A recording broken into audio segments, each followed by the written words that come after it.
8 का शेयर 8 में बेच रहा है, तो यहाँ पे रेट क्या ले लेते, 8 लेते। तो यहाँ और यहाँ पे ध्यान रखना, ये जरूरी नहीं कि यहाँ पे जो कैपिटल का रेट होगा वही रेट यहाँ पे होगा, ऐसा कोई फॉर्मूला नहीं है। अपना मन से कोई फॉर्मूला इन्वेंट नहीं करना तुम लोग को। यहाँ पे अलॉटमेंट के बाद फॉरफिट हो रहा है तो अलॉटमेंट तक का रेट आएगा, ये फिक्स्ड है। क्लियर ना? अगर फाइनल कॉल के बाद फॉरफिट होता तो 10 आता है, बट फाइनल कॉल से पहले फॉरफिट हो रहा था, जहां पे फॉरफिट हो रहा है वहां तक का रेट लेना पड़ता है। तो इसमें कोई मैजिक नहीं है, यहाँ पे ध्यान रखना पड़ता है। यहाँ पे 8 भी हो सकता है, यहाँ पे तो फिक्स्ड 8 ही होगा। यहाँ पे 8 भी हो सकता है, 10 भी हो सकता है, डिपेंड करता है रीशूट पे। फुल्ली बोलेगा तो 10, पार्टली बोलेगा तो 8। Okay, clear? तो हम लोग ले रहा है 1600 इंटू 10, 16,000। कितना करके बेच रहा है, 8 करके बेच रहा है। ओके,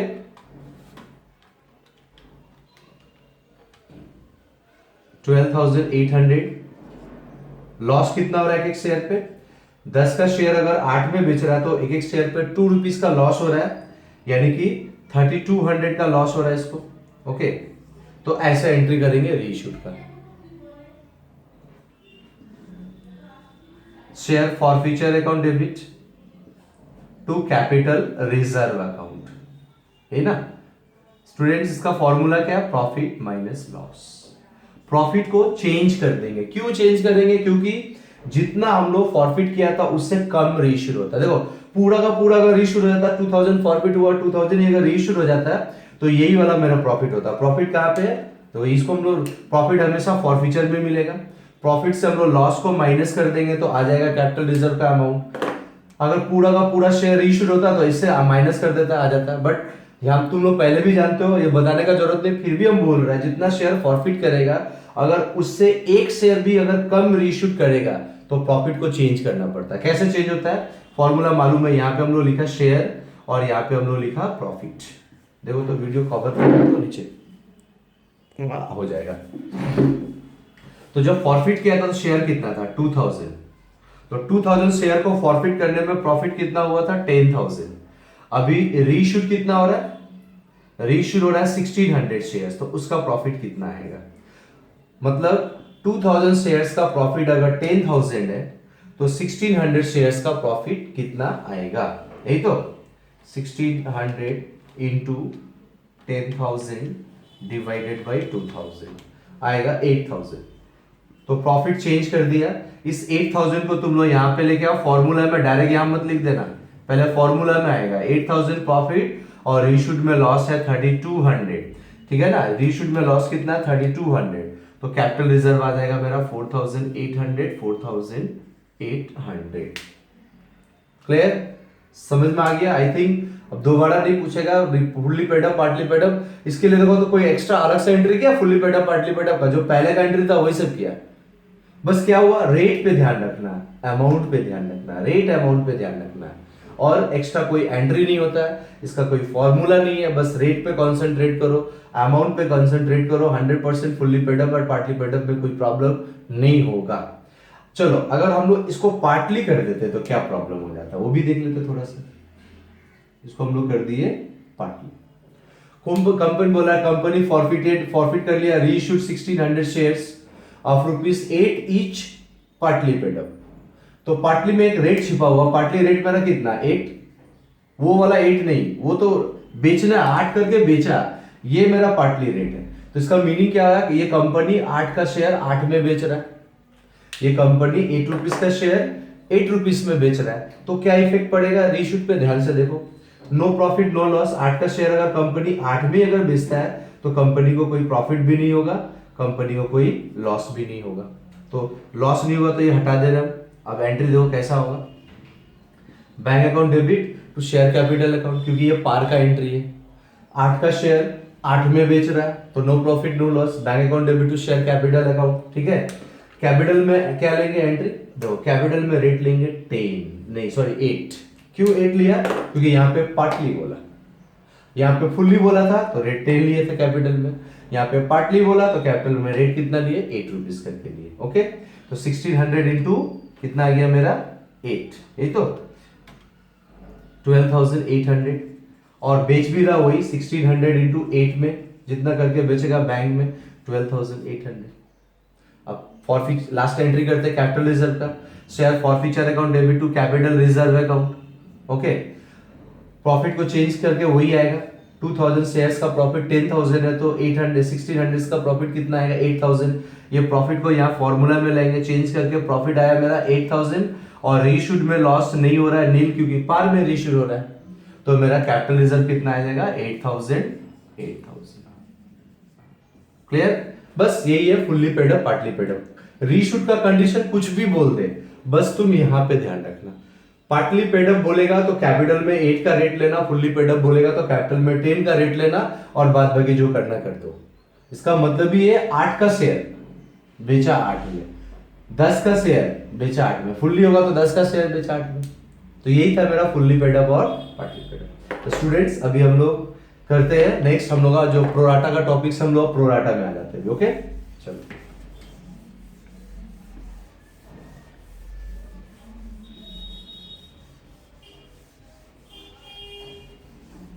ये सब चैप्टर ना बहुत प्रैक्टिस करने वाला चैप्टर है। जितना ज्यादा प्रैक्टिस करेगा उतना अच्छा समझ में आएगा। सिर्फ एक बार देख लिया वीडियो और बोलेगा हाँ हो गया, खुद से प्रैक्टिस नहीं करेगा तो नहीं होता है। ओके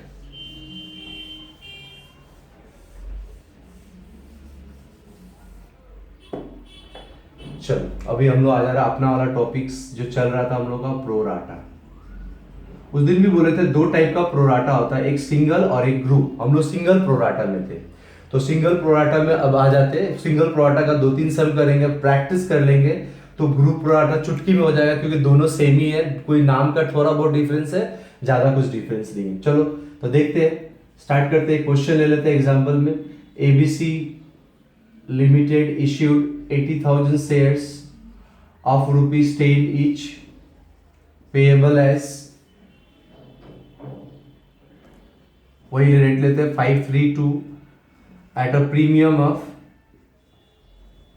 20%। कुछ नहीं बोला, अलॉटमेंट का साथ प्रीमियम ले लेंगे। एक स्टूडेंट क्वेश्चन भी पूछा था कि प्रीमियम होगा तो कैसे लेंगे, आप बता रहे कैसे क्या लेना पड़ता है। Okay, the company received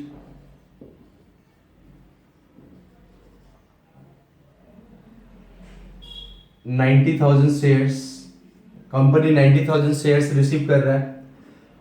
80 issued किया आया 90, तो रिजेक्ट कितना करना चाहिए 10,000, बट ये लोग रिजेक्ट किया है 2,000 शेयर्स को। तो जितना रिजेक्ट करना चाहिए था, अगर वो सारा रिजेक्ट नहीं करेगा, रख लेगा, तो समझ जाना प्रोराटा है। प्रोराटा का समझने का सबसे बढ़िया टेक्निक यही है कि जितना रिजेक्ट होना चाहिए उतना शेयर रिजेक्ट नहीं हो रहा, कम शेयर रिजेक्ट होना चाहिए। 10,000 रिजेक्ट होना चाहिए था, बट रिजेक्ट कितना कर रहा है 2,000।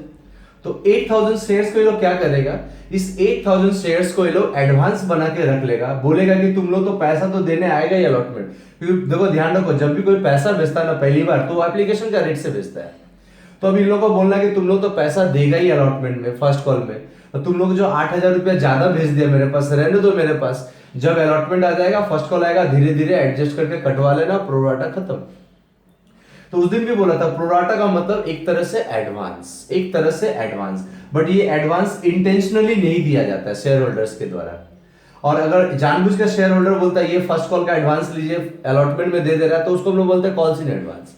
और शेयर होल्डर तो ज्यादा शेयर खरीदना चाहता था, लेकिन कंपनी का सारा शेयर सेल हो चुका है, तो कंपनी बोला मेरा सारा शेयर ऑलमोस्ट सेल हो चुका है, तो इसीलिए आपको हम सारा का सारा शेयर नहीं दे पाएंगे। सब मान लो एग्जांपल दे दे रहा है यहाँ पे हम समझाने के लिए कि कंपनी इश्यूड किया 80,000, तो कंपनी को 80,000 शेयर ही बेचना है ना। तो कंपनी अभी तक मान लो कि 70,000 शेयर्स बेच चुका है, 80,000 बेचना था, 70 बेच चुका। उसके बाद एक जन आया, वो बोला हमको 18,000 शेयर चाहिए। देखो ध्यान से, कंपनी को 80,000 बेचना है, ऑलरेडी 78,000 शेयर सेल कर चुका है। इतने में एक ब्रोकर आता, बोला मेरे पास 18,000 का क्लाइंट है, 18,000 शेयर बेचना है, दो मेरे को। तो कंपनी तो बोलेगा ना कि सॉरी 70,000 शेयर सेल कर लिया, मान लेते हैं यहाँ पे हम लोग एग्जांपल के तौर पे, 80,000 बेचना था, 70,000 शेयर बेच चुका है। कंपनी और कितना बेचेगा, 10,000 शेयर ही बेच पाएगा ना, नियम का बाहर तो कोई नहीं जा पाएगा, कंपनी भी नहीं जा पाएगा। तो और ये ब्रोकर बोलता है मेरे पास 18,000 शेयर का पैसा है, आप मेरे को 18,000 शेयर दीजिए। तो कंपनी यहाँ पे अपना मजबूरी कंपल्सन दिखाएगा। कंपनी बोलेगा यहाँ पे कि मेरे पास एक प्रॉब्लम है कि 80,000 शेयर बेचना था, लेकिन ऑलरेडी हम 70 बेच चुका है और हम 10,000 बेचेगा। कस्टमर आ नहीं रहा, अब आ गया, तो आपको 18,000 तो हम नहीं दे पाएगा, हम आपको कितना दे पाएगा, और 10,000 ही दे पाएगा। तो यहाँ से हम 10,000 आपको दे रहा है, तो मेरा टारगेट हो जाएगा पूरा 80,000 शेयर्स। और जो आपका यहाँ 18,000 में से तो 10,000 हम रख लिया, बचा जो 8,000 शेयर्स है वो मेरे पास ही रहने दीजिए पैसा, क्योंकि ये आपका पार्टी लोग तो फिर अलॉटमेंट में पैसा देगा ही, फर्स्ट कॉल में देगा ही, उनको बोल दीजिएगा कि एडवांस एडजस्ट कर लेगा। तो ये बन गया प्रोराटा। तो ध्यान से देखो, 70 10 80 सेल हो गया, ठीक है। टोटल कंपनी का जो फिर से बोला 80,000 टारगेट था, 80,000 सेल हो गया कंपनी के पास। और इसके बाद भी अगर कोई आएगा ना तो रिजेक्ट हो जाएगा। तुम गौर से देखो ना, 70 + 18, कंपनी के पास 78 का आया, 8,000 यहाँ पे रख लिया कंपनी, ठीक है ना, बोला एडवांस बना के। फिर से बोला कंपनी 70 बेच चुका है और 10 ही बेच पाएगा, लेकिन ये लोग तो 18 लेके आ गया ना, 70 और 18 कितना होता है, 88 हो जाता है। तो कंपनी 80 देगा और 8,000 को एडवांस बना लेगा। और उसके बाद और एक जन आया 2,000 शेयर्स का, बोला हमको भी चाहिए, हमको भी चाहिए। तो कंपनी तो बोलेगा मेरा टारगेट पूरा हो चुका, तुमको रिजेक्ट कर दे रहा हूं, तो इसको रिजेक्ट कर दे रहा। तो कुछ ऐसा कंडीशन हुआ होगा इस क्वेश्चन में। क्वेश्चन को समझो हम क्या बोल रहे हैं। ये क्यों रिजेक्ट हो रहा है, ये सबसे लास्ट में आया होगा। टारगेट पूरा हो चुका कंपनी का 80,000 का, तब ये दौड़ के आया मेरे को शेयर चाहिए। कंपनी बोलेगा सॉरी हम नहीं दे पाएंगे, इसको पूरा ही का पूरा रिजेक्ट कर देगा। और यहां पे क्या हो जा रहा है, जैसे मान लो 90 से 2,000 को हम लोग रिजेक्ट कर दिया, तो बचा कितना, 88। तो 88 के लिए अप्लाई हुआ, लेकिन कंपनी तो 80 देगा ना, तो यहां से 80 दे देना इन लोग को और बोलेगा 8,000 एडजस्ट कर लो। कोई भी एंगल से हम लोग समझ सकते हैं। तो प्रोराटा का मतलब ही ज्यादा के लिए अप्लाई किया, कम अलॉट हो रहा है, ओके। और एक चीज स्टूडेंट बार बार बोले, प्रोराटा का इफेक्ट कभी भी फॉरफीचर पे नहीं पड़ता है। ये हम बोलते हैं प्रोराटा का इफेक्ट फॉरफीचर पे नहीं पड़ता है, प्रोराटा अलॉटमेंट तक ही एडजस्ट होता है। ध्यान रखना, फॉरफीचर पे इफेक्ट जनरली नहीं पड़ता है इफेक्ट जनरली, ओके। हो गया।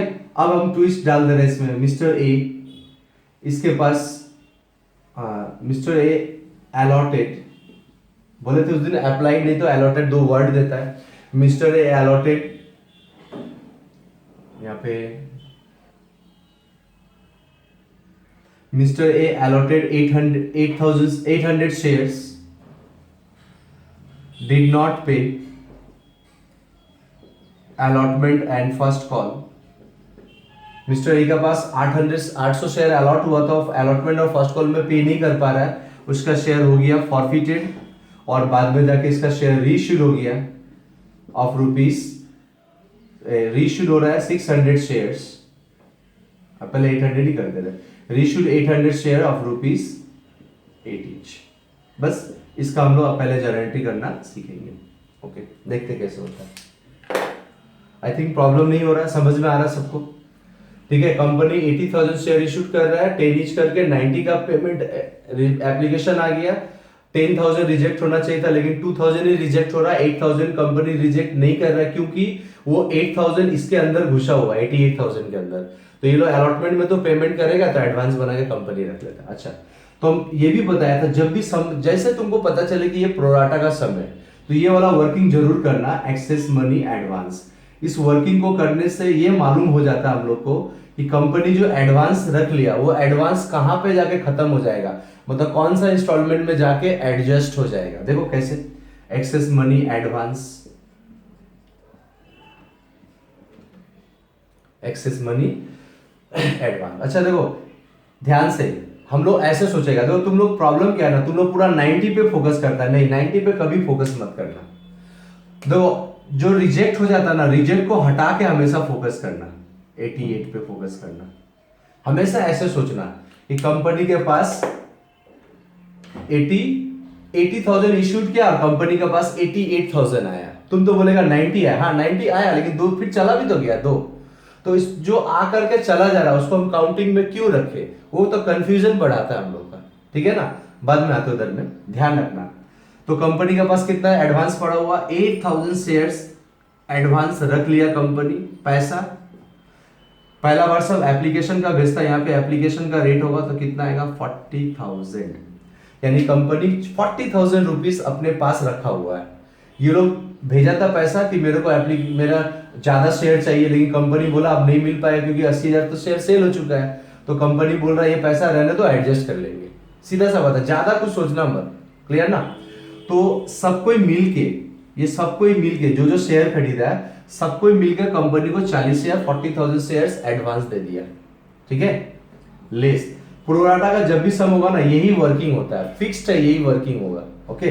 लेस अलॉटमेंट मनी, ध्यान रखो यहां पे हम लोग को ये सोचना है ना कि ये जो शेयर होल्डर लोग हैं 80,000 वाला लोग, तो ये अलॉटमेंट में कितना पैसा देगा पता कर रहे हैं हम लोग। तो यहां से हम लोग अलॉटेड मेन शेयर है, देखो 80,000 से सारा सम बनेगा, क्योंकि 80,000 इश्यू क्या उससे एक शेयर भी ज्यादा नहीं रख सकता है। कंपनी जो ज्यादा 8,000 शेयर रखा है वो पैसा रख लिया एडजस्ट करने के लिए, शेयर नहीं रखा है, ओके। तो हम लोग दिखा रहा है कि अलॉटमेंट में सबको मिलके देना 80,000 शेयर्स का पैसा, और रेट क्या रहेगा अलॉटमेंट का। अच्छा प्रीमियम भी है ना, अलॉटमेंट का ओरिजिनल रेट है 3, प्रीमियम का रेट है 2, टोटल रेट है 5। यहाँ भी हमेशा टोटल रेट ही आएगा। कोई स्टूडेंट पूछा कि यहाँ पे कौन सा रेट आएगा सर, तो यहाँ पे टोटल होगा, डिस्काउंट होगा तो डिस्काउंट माइनस करके, प्रीमियम होगा तो प्रीमियम प्लस करके। याद रखना ये अलॉटमेंट है, ये क्या है अलॉटमेंट है, ये एप्लीकेशन है, ये अलॉटमेंट है। स्टूडेंट फिर से बोल रहे हैं, ज्यादा कंफ्यूजन नहीं करना चाहता तुम लोग को, ठीक है। जितना शेयर इश्यूड हुआ था उतना ही शेयर कंपनी रख पाएगा, ये नियम है। बट 90 आ गया, 90 से आ गया यानी 10,000 ज्यादा आ गया तो 2,000 रिजेक्ट कर दिया कंपनी, जबकि 10,000 रिजेक्ट होना चाहिए था, 2,000 ही रिजेक्ट किया और 8,000 को एडवांस बना के रख लिया।